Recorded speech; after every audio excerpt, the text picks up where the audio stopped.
Hello bachchon, let's read this question, and the question says that the standard deviation of 25 numbers is 40 if each of the numbers is increased by 5, then the new standard deviation will be.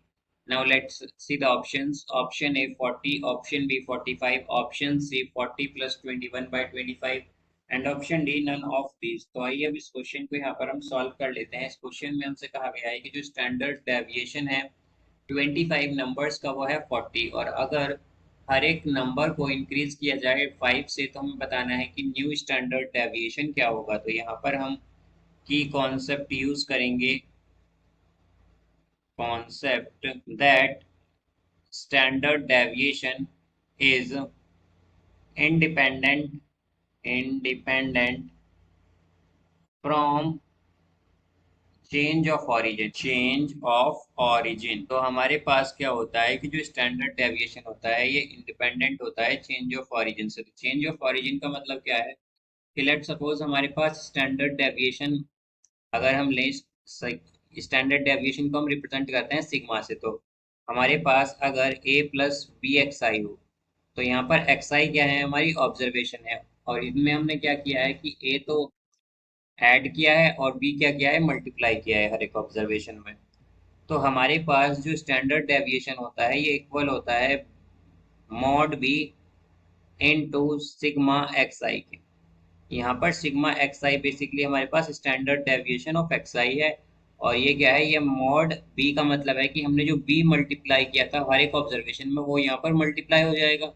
अब यहाँ से अगर हम देखें तो ए का मतलब ए, यहाँ पर ये जो है हमने ऐड किया है तो इसे हम बोलते हैं चेंज ऑफ ऑरिजिन, क्योंकि हम ऐड या सब्ट्रैक्ट कर रहे हैं यहाँ पर कुछ।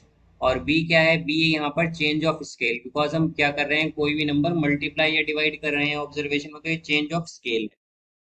तो हम यहाँ पर जैसे कि जानते हैं कि स्टैंडर्ड डेविएशन क्या होता है, इंडिपेंडेंट होता है चेंज ऑफ ऑरिजिन से। अब यहाँ पर हमसे क्या कहा गया है कि हमारे पास जो स्टैंडर्ड डेविएशन था पहले वो क्या है, 40 है 25 ऑब्जर्वेशंस का, या 25 नंबर्स का जो स्टैंडर्ड डेविएशन है वो 40 है। तो हमारे पास क्या है, स्टैंडर्ड डेविएशन ऑफ एक्स आई जो है हमारे पास वो है यहाँ पर 40। अब हमने क्या किया कि हर एक ऑब्जर्वेशन को इंक्रीज किया 5 से। तो इंक्रीज करने का मतलब क्या है कि हमने सब में 5 ऐड किया है यहाँ पर हर एक ऑब्जर्वेशन में। तो यहाँ पर ये जो हमारा सिग्मा 5 प्लस एक्स आई है ये क्या होगा, हम जानते हैं कि इंडिपेंडेंट होता है चेंज ऑफ ऑरिजिन से, और हमने यहाँ पर ऑरिजिन ही चेंज किया है। तो हमारा क्या होगा, यहाँ पर ये सेम ही आएगा हमारा स्टैंडर्ड डेविएशन, यानी कि समीशन यहाँ पर सिग्मा एक्स आई के इक्वल ही आएगा। और सिग्मा एक्स आई हम जानते हैं क्या है, यहाँ पर 40 है। तो हमारा जो न्यू स्टैंडर्ड डेविएशन होगा, या हम कहें कि एक्स आई प्लस 5 होगा, सिग्मा एक्स आई प्लस 5 होगा, ये हमारा 40 होगा। तो यहाँ से जो न्यू स्टैंडर्ड डेविएशन आया है हमारा वो होगा 40। तो इसका करेक्ट आंसर आएगा option A. So I hope you understood it well. Best of luck. Thank you.